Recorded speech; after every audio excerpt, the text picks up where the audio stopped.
representatives of our community, share with them how our relationship is doing. Sometimes also, what is it which has brought me to that country? And if you'll permit me, I would like to do the same today.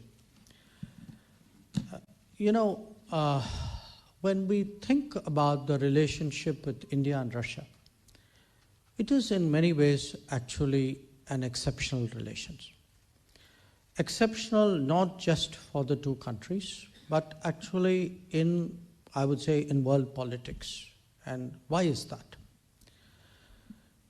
If one looks at the last 60, 70, 80 years of politics, among the major countries of the world, they have had their relationships, but almost all these relationships have their ups and downs. So if you look at Russia and China, Russia and USA, Russia and Europe, India and China, India and USA, you will actually see over a period of time, there are good periods, there are sometimes not so good periods, there are difficulties, there are stresses, and there are very, very also good memories and great achievements. To me, what is actually exceptional about India-Russia relations is, from the early 50s, it actually for 70, 80 odd years, and there have been big changes in this period. This was a period when actually the Soviet Union became Russian Federation, among other countries. When actually big changes have happened in world politics, when Russia has actually transformed, India has grown.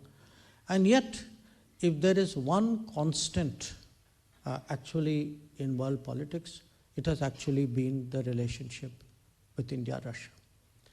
So everywhere else, actually, you get the question when you look at any relationship, why has this relationship changed? I think we are the only two countries which have to answer, why has this relationship not changed? And I can think of many reasons. One, of course, that if you look at the map of the world, if you look at the continental mass, it is natural as two big countries of the central landmass in the world, India and Russia, have many things which bring them together. But I would say a second reason has been that perhaps more than many other countries, and we have to give tribute to all those who had that vision and that judgment, there was great care taken by the leaderships, by the governments, by stakeholders of different times to actually nurture, to look after this relationship. Ambassador referred to the early 90s. Now, I don't know, I'm curious, how many of you have been I'm not asking the Russians, how many Indians or people of Indian origin have lived here for more than 30 years? Okay. No, it's a good sample, okay? Now, those who have lived more than 30 years would remember, what some of the challenges of the early 90s, okay? But think back on that period. Even then, the relationship was very steady. Even then, somewhere there was that belief that the two countries would care for each other, would look after each other, would make that extra effort. So I would make the point that this is today a relationship of exceptional steadiness and consistency. It is a relationship which has held firm despite all the turbulence in world politics over the last 40, 50 years. It is a relationship where the leaderships and the governments have made a great effort. But I want to make especially this point. It is a relationship with great sentiment and where all the stakeholders of the relationship, especially at a popular level, I would say, have contributed really to keep this relationship as warm and as friendly as it is today. So, it's not often as a foreign minister that I go to countries and I'm able really to look back from the time of independence at a relationship and genuinely tell the Indian community or tell the other stakeholders that a large part of it is actually due to the popular sentiment. And I can say this, that the popular sentiment is as strong it's strong in both countries. That there is a kind of an X factor, you can say, in the relationship, which has actually been of great help to those who are building and trying to take it forward even today. Now, if one fast forwards and looks at the world today, I think all of you can see that the world today is very different from what it is 10 years, 20 years ago. And it will be very different 10 years from now from what it is today.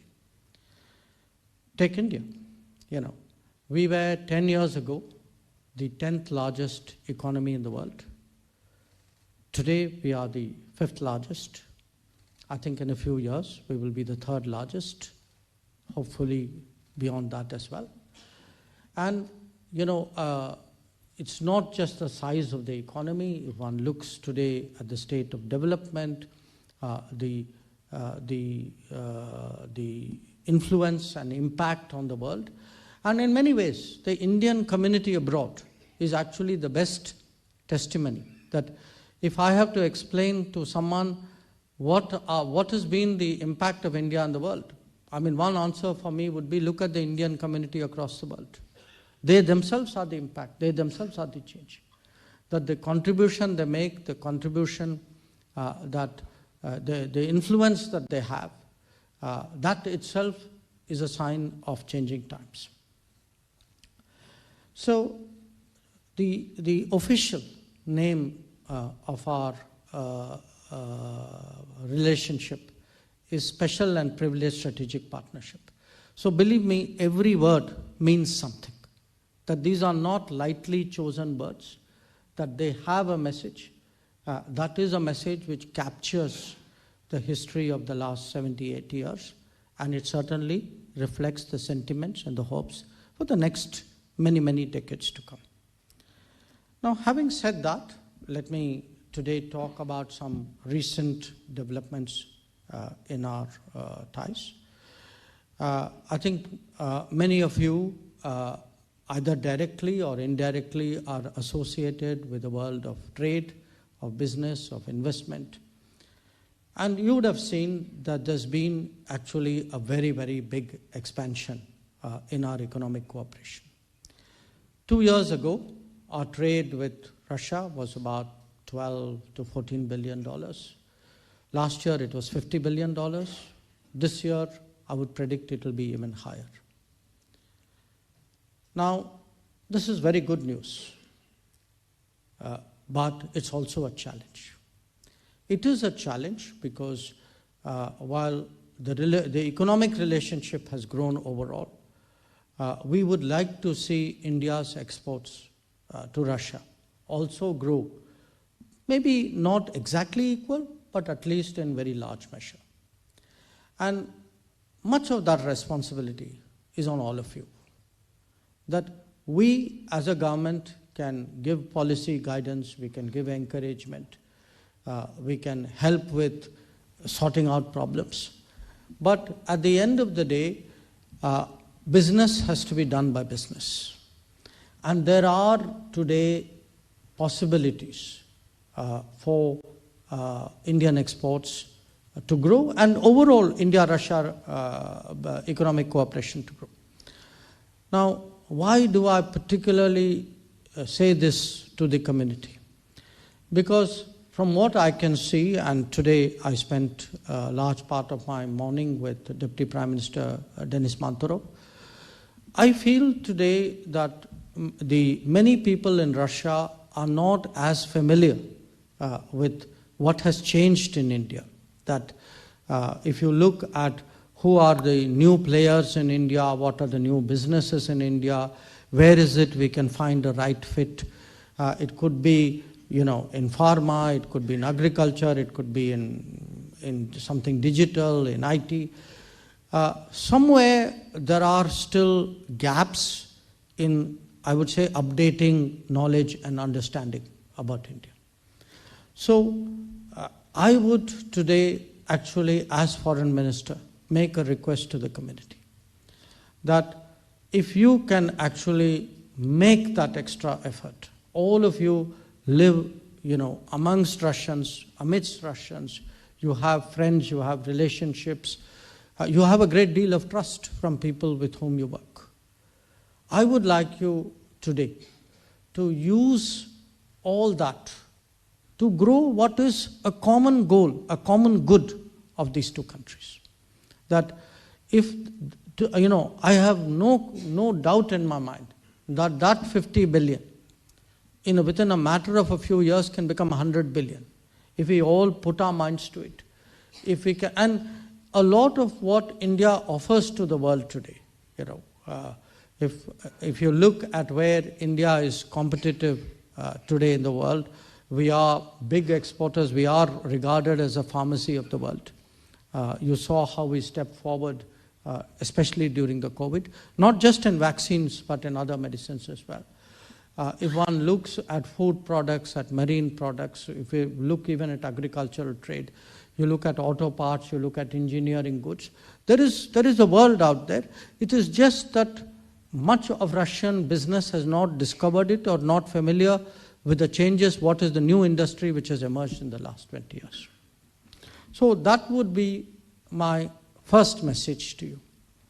My second message is actually in terms of larger societal interaction. As I said, the feelings of the people for each other has always been a very powerful driver of this relationship. So it's absolutely vital that we keep that strong and we keep that burning bright. And to do that, there is, a big sort of range of activities out there. It could be education, it could be tourism, it could be relationships of, different domains and civil society organizations with each other.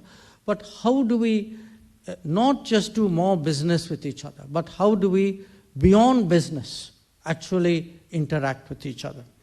And I would say, for me, particularly tourism, encouraging more cultural exchange. What we saw our young friends doing just now. Culture has always been a very strong element in the tradition. It's a very traditional element. I mean, some of the finest Indologists in the world were actually from Russia. That if one look, whether you look at arts, you look at performing arts, you look at fine arts, you look at knowledge about India, there was a great tradition out there. We must keep that tradition going. We must find ways of making it contemporary. We must find ways of interesting young Russians today in India. And to me, the best way of interesting anybody is to first get them to visit. So when Prime Minister Modi travels out, he has one request which he always makes of the community. On his behalf, I make that request to you. Please ask 5 friends of yours. Not just ask, please make sure 5 friends of yours visit India. If each one of you in a community abroad can actually get 5 friends to India, believe me, you are making actually a very important contribution, because those 5 friends will certainly, in their own turn, get others close to them to also do the same. Now, where, my own foreign policy business is concerned, I just want to say, between us and Russia, things are very good, very strong. We are, we deal with each other very openly, very confidently. We are members of many organizations. BRICS is the most notable. Russia will have the presidency in the coming year. We are very committed to supporting their successful presidency. We ourselves have just completed the G20 presidency, which many of you know, and we got very strong cooperation from Russia to ensure that our chairship was very successful. So I can say broadly on the diplomatic side, I'm meeting Foreign Minister Lavrov tomorrow. But these are meetings I look forward to, because mostly these are very positive meetings where we talk about how we do more things together, and I'm sure that's exactly what will happen tomorrow as well. Russia is also, of course, a very special partner in a few areas. I think defense is particularly notable. I think all of you know that. Nuclear is another. Today, in the presence, in my presence and that of Deputy Prime Minister Manturo, we signed some very important agreements pertaining to the future units of the Kudankulam project, nuclear project. Space is again an area where we have a long history of working. And, typically defense, nuclear and space, these are collaborations you only do with countries with whom you really have a high degree of trust. So it's not just that we do this cooperation, but that cooperation itself is reflective of the quality of the relationship. So having spoken about the relationship, let me also briefly say a few words about what is happening at home in India. I do want to, again, in this digital age, all of you are as connected as I am, So anybody who has access to a phone is instantaneously and immediately updated. So I know that. But as someone coming from India and someone working in the upper levels of the government, I do want to share with you today that the belief, really the mood in India, the feeling in India today is very optimistic. It is very strong. We have posted very good economic figures this year, especially the last 2 quarters, that today at a time when a large part of the world is struggling with growth, if you tell people that we are growing at 7.7%, you can see their eyes opening a little bit more.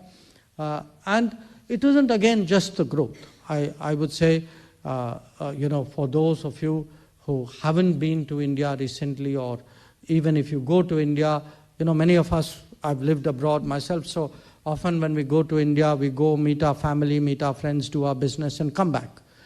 But as someone who travels a lot in India and can see the change across India, there is really, I would say, without exaggeration, an enormous transformation which is taking place there. And it is a transformation which most of all is actually driven by an embrace of technology that you see in India. That today, even if you go to a street vendor, selling tea or bananas or coconut water, they are more likely to ask you for payment through a QR code and a phone. Then they are likely, if you give them a note, they will not give you change, because they say, that's your problem, not ours. So, if you look today at financial transactions, you look at actually programs the government has done, that the fact that we are very confident in a fairly short time that every house in India will be connected to piped water. Every home in India would be given an electricity connection.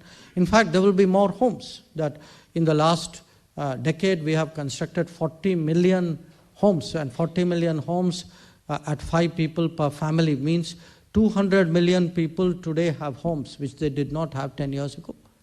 So if you look at the scale of change today in India, it is enormous. And the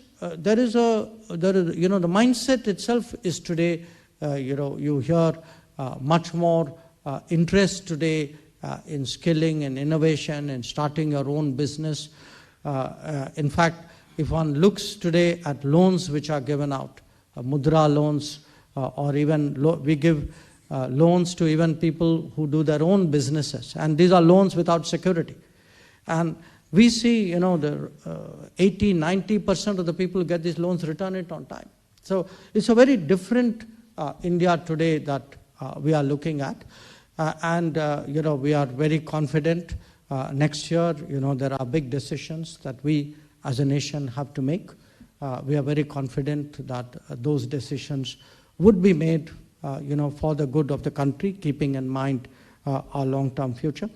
So if I were, in a sense, to sum up what is happening in India, I would say there is a stronger shift really today, shift both in intent and in confidence towards a more Atmanirbhar Bharat. And by Bharat, really it is, a term I use for a country, for a society which is far more aware of its own traditions, culture and heritage, which is capable of taking very independent positions, which will actually really chart its own way in the politics of the world. So I do want to say, the motherland today, the sense, the feeling, the confidence levels are very high. But since I am here today in one of our really key partner countries, and one where, as I explained to you, the relationship has been extraordinarily important and extraordinarily consistent over many decades, I conclude with the hope that, with the expectation really, that the Indian community in every possible way would support the efforts of the embassy in building a stronger relationship. Once again, I thank you for taking the time to be here today.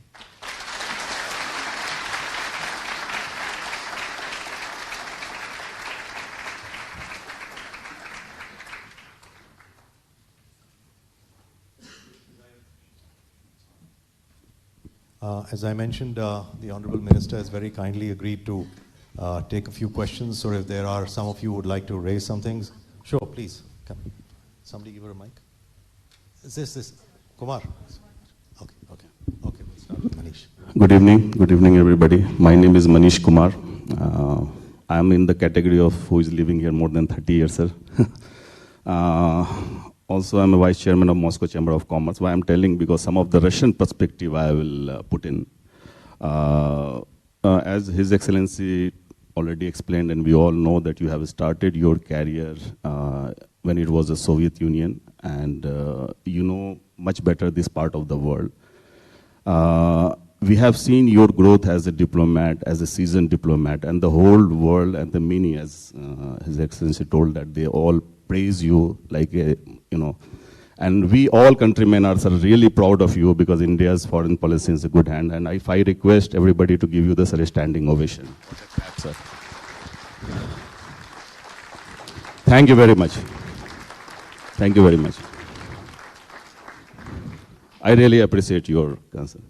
Now coming to my question, sir, because you have already explained so much about the, the relation of India, Russia, and all the perspective. If we ask you, because we live in this part of the world from many, many years, our families, our kids are here. So how would you see the India-Russia relationship down the time after 5 years, when the geopolitical situation worldwide changing very dynamically? And the situation where we see the Russia only as a strategic friends or privileged partner, or we can see on some more global arena. And immediately I'll use this chance to put the second question, which concerns to all our Indians here. Active discussion is going on in India for the dual citizenship. And regarding this, we would like to ask, now we are in a country which is hardly sanctioned. And if we Indians living here can have the two citizenship, it is so good for us, because we don't lose the identity of because we want to be a proud Indian. We can do the business all over the world. Similarly, we can have the Russian. Thank you very much, sir. Take another couple of questions and then, the minister will respond. Please, this lady here wanted to ask something. Please, here. Sudha. Good evening. Sudha, this lady here first, please. She's wanting here. Come, please. Namaskaram, sir. I'm Sujata Rajgopal, a chartered accountant. Not about 30 years, but 20 odd years, 26 years. So, of course, I'd like to express my gratitude to you and our Honorable PM for making us proud, and especially as NRIs, where we know that the government is for us and will stand up for us. That's a great feeling of strength and support. So thank you for that. Now my question is, being a chartered accountant, we're talking of expanding trade between Russia and India. And the bottlenecks we know are payment systems. So is there something that you are strategizing to ease that? And are we looking at rupee-ruble convertibility without dollar as a mechanism? Thank you. One more. Yeah, Dr. Soma, please. Thank you. Good evening, sir. I'm Dr. Somasundaram Subramanian, shortly Dr. Soma. I'm a cancer surgeon and a cancer survivor. I'm living here also for 34 years, studied in Soviet Ukraine, then did my medicine and all my training here. I just want to answer to one of the points you did mention, especially in the last more than 10 years.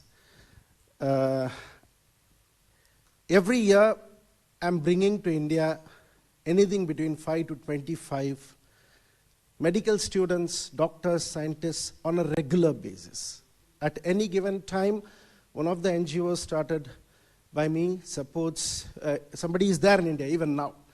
And so that is normal, and I'm doing my best for that.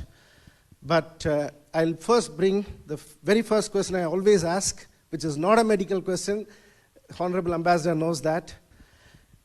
From the point of view as government, what I want from India is to start direct flights between 10 big Indian cities to 10 big Russian cities. That is my question number one. It has to be changed. Without that, we cannot, most of those efforts which 5 of you great leaders have done, who are the superstars for me in the political arena in the world. Number 1 is President Putin. Number 2, Prime Minister Modi. Number 3, yourself. Number 4, Mr. Lavrov. And number 5, but he was the foremost, Evgeny Primakov, the senior, whom I knew personally. You people have changed the world a lot. But what all you did mention now, it will have 100 times more sense if we have this direct connectivity. 2 more points. One you did slightly touch today. That is, both India and Russia, we are nuclear superpowers today.